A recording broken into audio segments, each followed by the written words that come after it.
आज का टॉपिक है क्लास 10th मैथमेटिक्स का चैप्टर नंबर 1 रियल नंबर्स। देखो ये चैप्टर भी बहुत इम्पॉर्टेंट और बहुत इंटरेस्टिंग चैप्टर है, जिसमें हम काफ़ी चीज़ें पढ़ेंगे जो नई होंगी। और मैथमेटिक्स में ये भी एक अच्छा टूल है जिससे हमारे कई सारे प्रॉब्लम्स जो है वो सॉल्व होते हैं। रियल लाइफ प्रॉब्लम्स भी इससे हम काफ़ी सॉल्व करते हैं।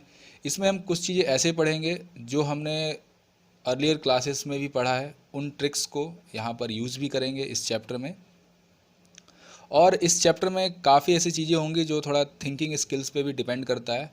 और बाकी इसमें अगर आप अच्छी प्रैक्टिस करते हो तो इसमें से क्वेश्चंस भी काफ़ी अच्छे पूछे जाते हैं। कुछ इंपॉर्टेंट क्वेश्चंस भी हैं। जैसे जैसे ये चैप्टर चलता जाएगा मैं आपको एक्सरसाइज सॉल्व करवाऊंगा, तो उसमें मैं आपको बता दूंगा। तो चलिए स्टार्ट करते हैं।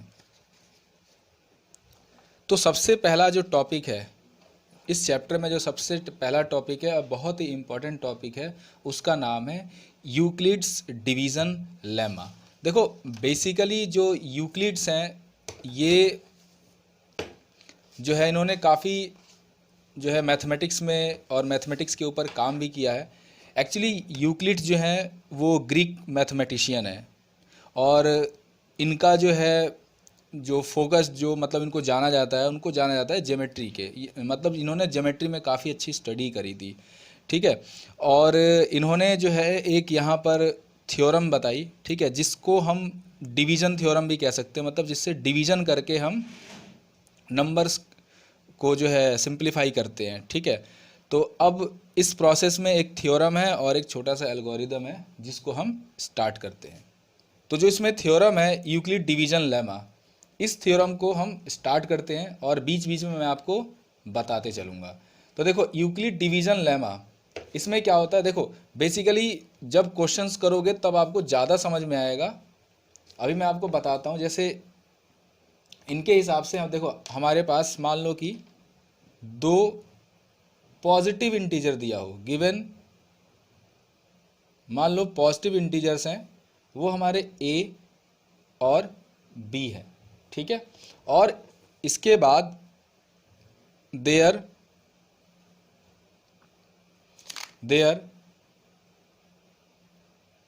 एग्जिस्ट यूनिक इंटीजर्स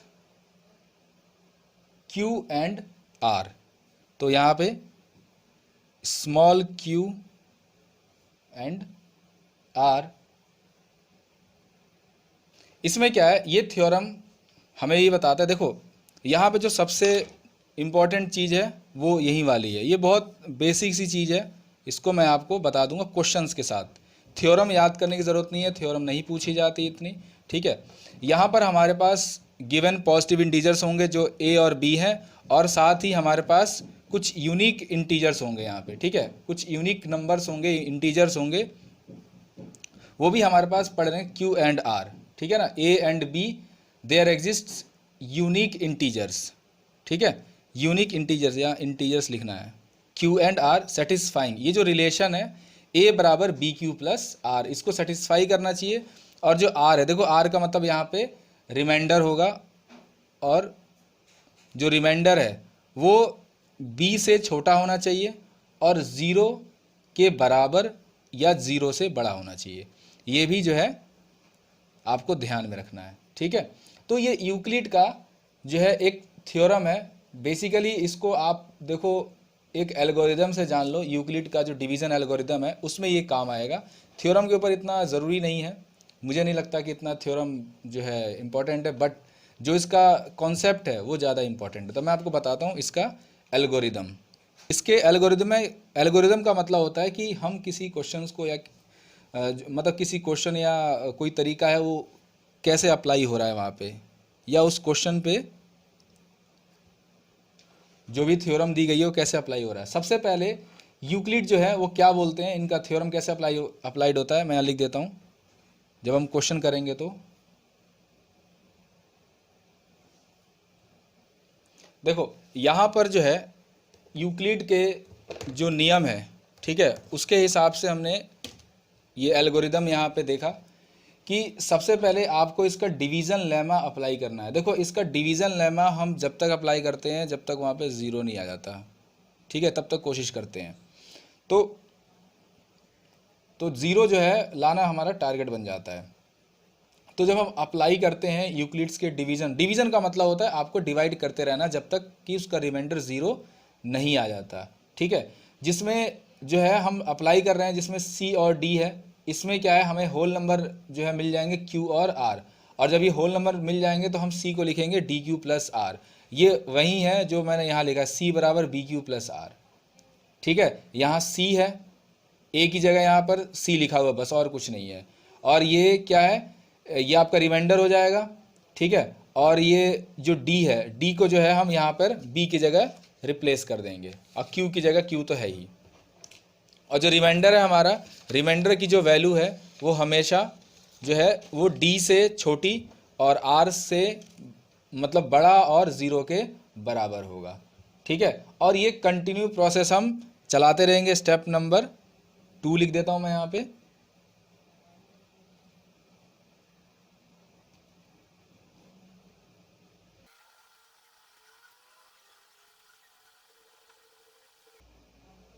देखो सेकंड स्टेप में क्या है, if r equal to zero, ठीक है। If r equal to zero तो डी क्या हो जाएगा, इसका HCF यानी highest common factor of c और डी का।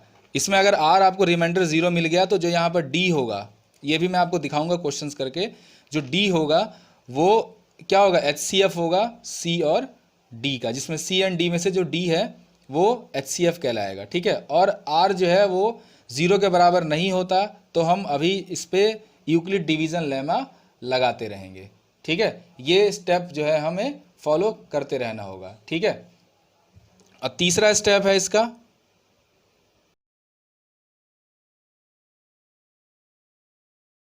जब तक हमें करना है जब तक इसका रिमाइंडर ज़ीरो नहीं आ जाता, ठीक है। इससे रिलेटेड जो है हमें क्वेश्चन कर लेते हैं और फिर मैं आपको एक्सरसाइज 1.1 भी कराना स्टार्ट करता हूँ, ठीक है। तो इसका एक एग्जाम्पल ले लेते हैं इससे रिलेटेड। ये तो हो गया थ्योरम। इस थ्योरम, देखो ये थ्योरम याद रखने की ज़रूरत भी नहीं है क्योंकि क्वेश्चंस ही सबसे ज़्यादा मैटर करते हैं यहाँ पे। तो एक एग्जाम्पल ले लेता हूँ मैं NCERT का एग्जाम्पल नंबर 1, जिसमें हमें क्वेश्चन दिया है कि यूज़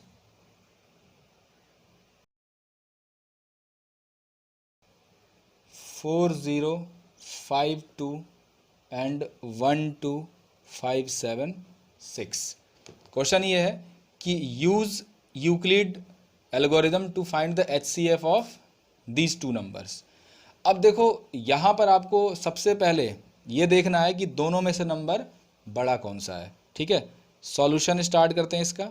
आप इसमें देखोगे कि 12576 वो ग्रेटर है 4052 से। हम क्या करते हैं, इस पर यूक्लिड डिवीज़न लेमा अप्लाई करते हैं, ठीक है। इस पर डिवीज़न अप्लाई करते हैं मतलब इसको डिवाइड करते हैं। अब देखो जब हम डिवाइड करेंगे ना तो इसको कुछ इस फॉर्मेट में लिखेंगे। ये फॉर्मेट मैं आपको अभी लिख के दिखाता हूँ, इसलिए मैं बोल रहा था कि जो है थोड़ा सा इसको आप देखते रहो और समझते रहो। देखो इस नंबर से अब आपको करना क्या है, रफ वर्क। रफ में देख आप डिवाइड करोगे 4052 को, सॉरी 4052 से 12576 को डिवाइड करोगे। जो भी डिवाइड होके आएगा उसको आप यहाँ पर लिखोगे। तो देखो कैसे लिखते हैं इसको।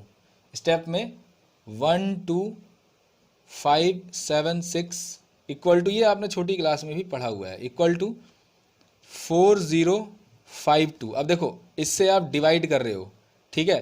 तो ये क्या हो जाएगा आपका b, है ना। यहाँ पर कोई नंबर आएगा जो इससे मल्टीप्लाई होकर यहाँ लिखा जाएगा, तो ये हो गया q।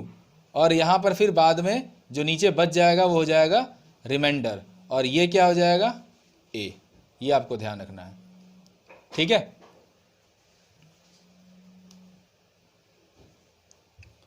तो यहाँ पर 4052, अब डिवाइड आप लोग कर लेना। डिवाइड करने पे यहाँ देखो 3, मतलब यहाँ जो क्वोशिएंट 3 आया होगा और जो रिमाइंडर बच गया, क्योंकि एग्जाम्पल है मैं आपको सीधा सॉल्व करके यहाँ दिखा दे रहा हूँ 402। तो देखो यहाँ पे लिख दिया ना फॉर्मूला, ये हो गया हमारा a equal to b into q plus r. लेकिन r अभी ज़ीरो नहीं आया, इसीलिए हम इसको अभी आगे और करेंगे, क्योंकि जो रिमाइंडर है वो अभी ज़ीरो नहीं आया। जैसे रिमाइंडर ज़ीरो आ जाएगा तब हम डिसाइड करेंगे कि HCF कौन होगा। इसके लिए हम दूसरी बार स्टेप नंबर 2, यानी अगर आप यहाँ लिखोगे कि जो आपके लास्ट में नंबर में 420 आया था वो जीरो के बराबर नहीं है, तो अगेन हम अप्लाई करेंगे, we apply the division lemma to 4052 and 420। अब देखो ये बात यहाँ पर ध्यान देने वाली है कि जो अब बच जाएगा यहाँ पर, ठीक है, जो अब बच जाएगा इसको हम देखो, अब इसका एक सीरीज़ मैं तैयार कर दूंगा। यहाँ पर कैसे हुआ, एक रफ वर्क में मैं आपको बता देता हूँ। इस तरह ये आपने डिवीज़न छोटी क्लासों में भी किया, ये सेम चीज़ मैं यहाँ लिखता हूँ। यहाँ मैंने लिखा 12576, इसको मैंने डिवाइड किया 4052 से, तो 3 टाइम्स में जो भी नंबर आया 12156। अब इसमें से जो है आप इसे सब्ट्रैक्ट कर देंगे, ठीक है, 12576 को, तो आपको यहाँ पर मिला 420, यानी रिमाइंडर आपको ज़ीरो नहीं मिला था, इसीलिए जो है हमने दोबारा डिवीज़न लेमा को अप्लाई करा। अब यहाँ पर क्या है कि अगेन आप इसको इस तरह से बनाओगे और ये जो वैल्यू होगी, ठीक है, ये जो वैल्यू होगी इसको आप यहाँ पर शिफ्ट कर दोगे, ठीक है, यानी 4052, ठीक है। अब देखो, अब आप चेक करोगे कि 420 में 4052 कितनी बार में आ जाएगा, तो आप डिवीज़न में थोड़ा सा अप्लाई करना पड़ेगा आपको यहाँ पे, ठीक है। तो मैं अप्लाई करके देखता हूँ कितनी बार में आ जाता है।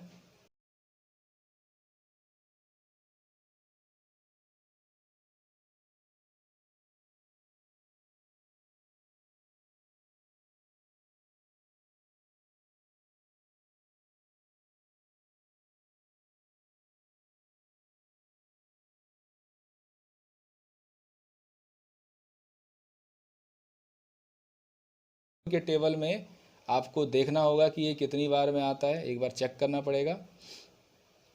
तो 24, अब 24 का टेबल देखना पड़ेगा यहाँ पे। 24 मल्टीप्लाई, मान लो 5 टाइम्स करता हूँ तो 120 आ गया, ठीक है।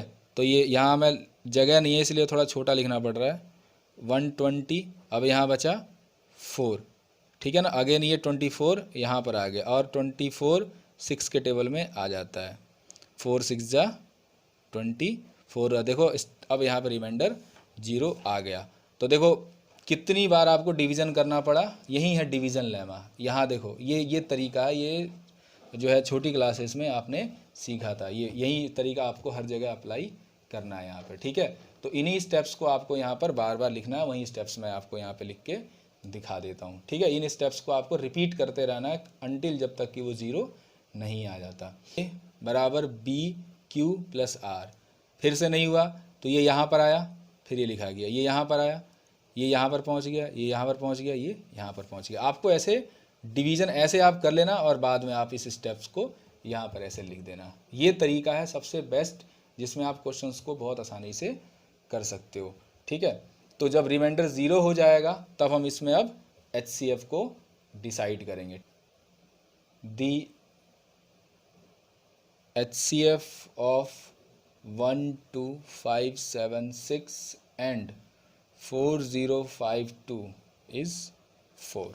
ये HCF है इसका, BQ प्लस R। ये जो मैंने फार्मूला लिखा है, ये जो B होता है यही इसका HCF होता है, Q तो कोशिएंट हो गया, ठीक है। तो यानी ये रहा HCF। जो डिवाइज़र में आप जाओगे, जब आप यहाँ डिवीज़न कर रहे होगे तो ये आपका HCF है, ये, ठीक है। ये जो है बहुत इजी तरीके में मैंने आपको यहाँ पे समझा दिया। ये एक्सरसाइज 1.1 के क्वेश्चंस में आपको करने में इससे बहुत हेल्प मिलेगी। तो एक क्वेश्चन उठा लेते हैं NCERT का।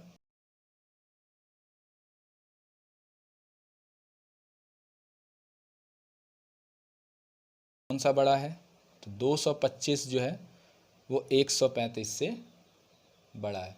तो हम इसमें यूक्लिड डिवीज़न लेमा अप्लाई करते हैं, वही वाला केस जो मैंने आपको यहाँ पर अभी करके दिखाया था। 135 से आप डिवाइड कर दो 225 को। अब देखो 135 का अगर हम डबल करते हैं तो 270 हो जाएगा। तो इसका मतलब क्या है कि ये 2 बार में तो नहीं होने वाला, यानी 1 टाइम्स में ये 135 यहाँ पर आ गए। अब आप सब्ट्रैक्ट कर लो, 0 12 में से 3 गया 9, यहाँ पर जो है 90 बच जाएगा। अब ये वाला नंबर अगेन यहाँ पर पहुँच जाएगा क्योंकि 0 तो आया नहीं।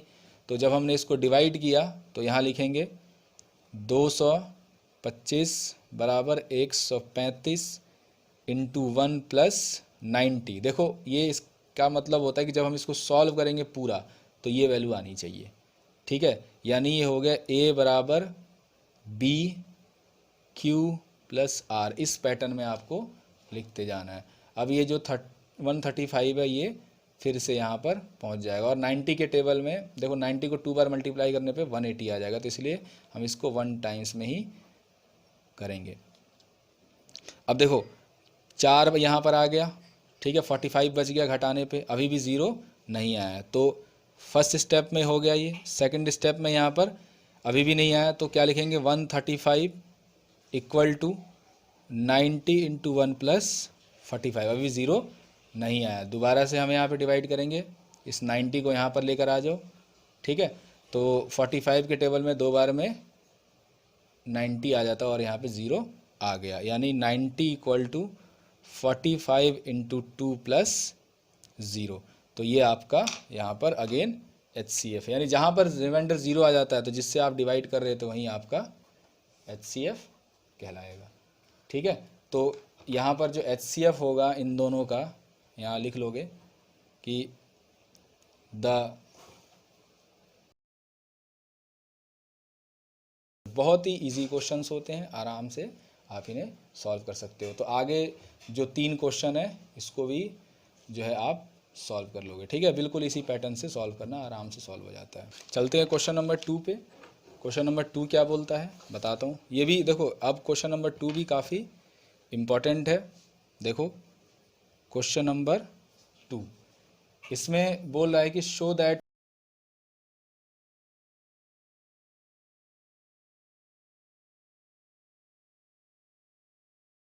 है कि show that any positive odd integer. देखो ऑड इंटीजर होंगे तो 1 उसके बाद 3 5, ठीक है ना। ऑड इंटीजर्स तो आप ऑड नंबर्स तो आप जानते हो, उसमें जो इंटीजर होंगे उनकी हम बात करेंगे। तो पॉजिटिव, और वो भी इंटीजर, देखो नेगेटिव नंबर्स भी होते हैं और पॉजिटिव होते हैं, तो सिर्फ हमें पॉजिटिव की बात करनी है।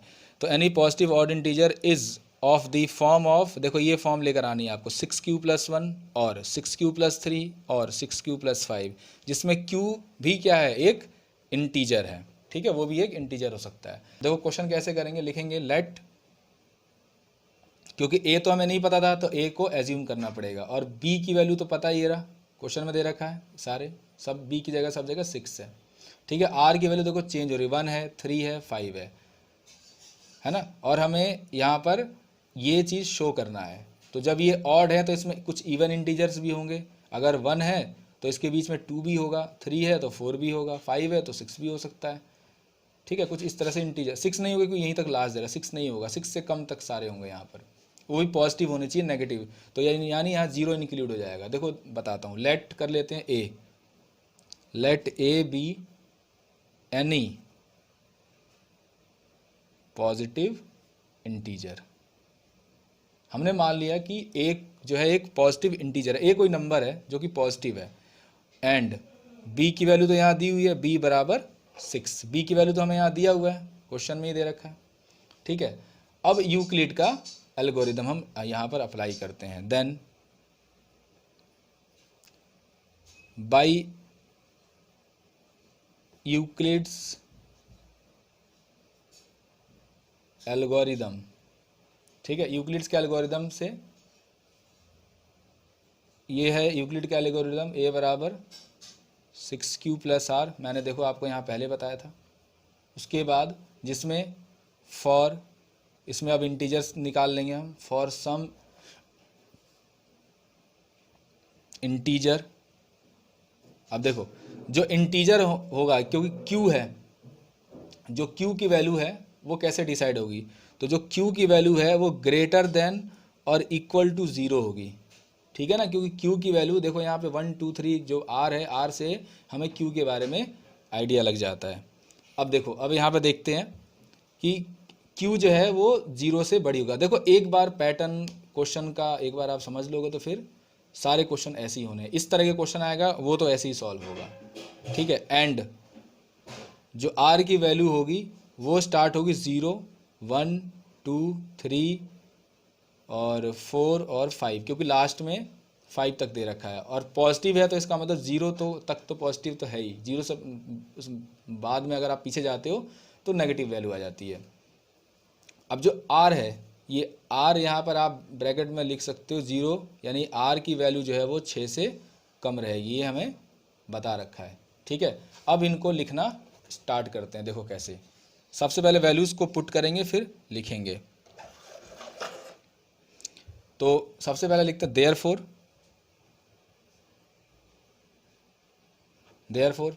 अब देखो इसमें पहला ए बराबर होता है बी क्यू प्लस आर, ठीक है।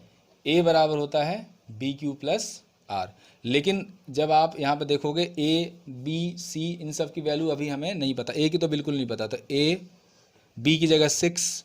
अब देखो क्यू की वैल्यू, जो क्यू है उसकी वैल्यू कहाँ से कहाँ तक जा रही है, मतलब ग्रेटर देन है 0 और 0 के बराबर है, तो Q और R की वैल्यू स्टार्टिंग कौन सी है 0, आप यहाँ 0 रख दो, तो ये क्या बन जाएगा A बराबर 6Q।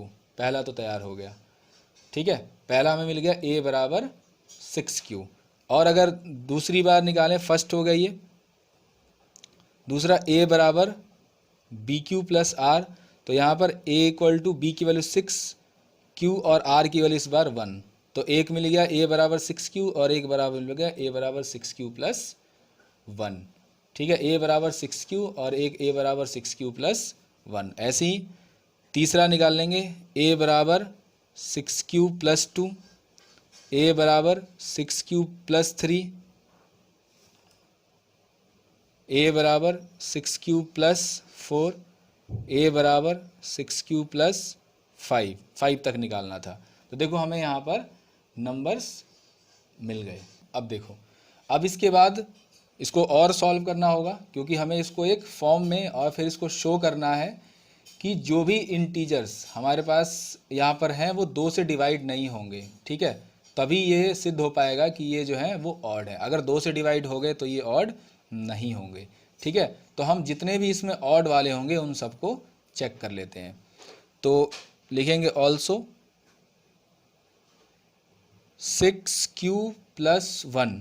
अब देखो 6Q प्लस 1 को हम 6Q को क्या लिख सकते हैं, 2 इंटू 3Q प्लस 1 लिख सकते हैं ना, 2 3 जा 6 और Q प्लस 1 यहाँ पर आ गया। अब देखो मैं इस वाले को एक वेरिएबल में स्टोर कर लेता हूँ, मैं यहाँ पे लिख देता हूँ इक्वल टू 2 और इसकी जगह K1 ले लेता हूँ प्लस 1। K1 मान लेते हैं एक पॉजिटिव इंटीजर है, यहाँ लिख देता हूँ ब्रैकेट में। अब ऐसी दूसरे की बात करते हैं, 6Q प्लस 3। अब देखो 6Q प्लस 3 को कैसे लिख सकते हैं, 6Q प्लस 2। अब 3 को क्या लिख सकते हैं हम, 3 को यहाँ पे 2 प्लस 1, 2 और प्लस 1। इसको भी कोशिश करते हैं ऐसी अरेंज करने की, ठीक है। अब इसमें से कुछ हम कॉमन निकाल लेते हैं इस वाले वैल्यू में से, तो इसमें से निकल जाएगा 2, तो क्या बचेगा 3Q प्लस 1 और ये प्लस 1 तो यहाँ पर था। अब आगे इस वाले को हम स्टोर कर लेते हैं। देखो ये 3Q को हमने स्टोर किया K1 में, तो इसको मान लेते हैं K2, तो ये क्या हो जाएगा 2K2 प्लस 1, 2K2 प्लस 1। ऐसे ही तीसरा 6Q प्लस 5, तो 6Q प्लस 5 को कैसे लिखेंगे, 6Q प्लस 4, क्योंकि यहाँ 6Q प्लस 4 है, ये वाला है ना, 6Q प्लस 4 और प्लस 1। अब इसको हम यहाँ पे ऐसे ही लिख सकते हैं, 2 कॉमन निकालो, 2 3q प्लस 2 2 जा 4 हो गया, और यहाँ पे बाकी प्लस 1, तो ये हमारा क्या हो जाएगा k3, ये बन गया हमारा k3। और ये सब के सब क्या है, एक इंटीजर है, वो भी पॉजिटिव इंटीजर्स हैं। तो अब देखो इसमें आगे चलते हैं। 6q प्लस 1, 6q प्लस 3 और 6q प्लस 5, ये है आर ऑफ दी फॉर्म। देखो अगर इस फॉर्मेट में आता है तो ये डिविजिबल नहीं होता। 2k प्लस 1, जैसे प्लस 1 हो जाएगा तो ये इसमें प्रॉब्लम क्या आ जाएगी, प्लस 1 होते ही ऑड बन जाएगा, जिसमें k क्या है, इंटीजर है। तो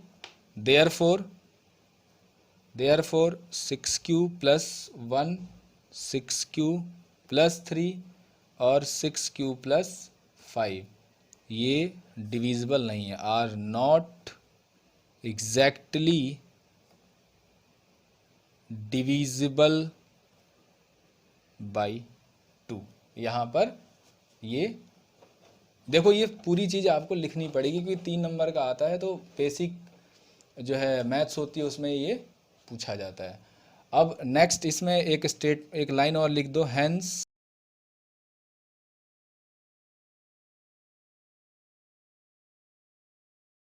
फॉर्म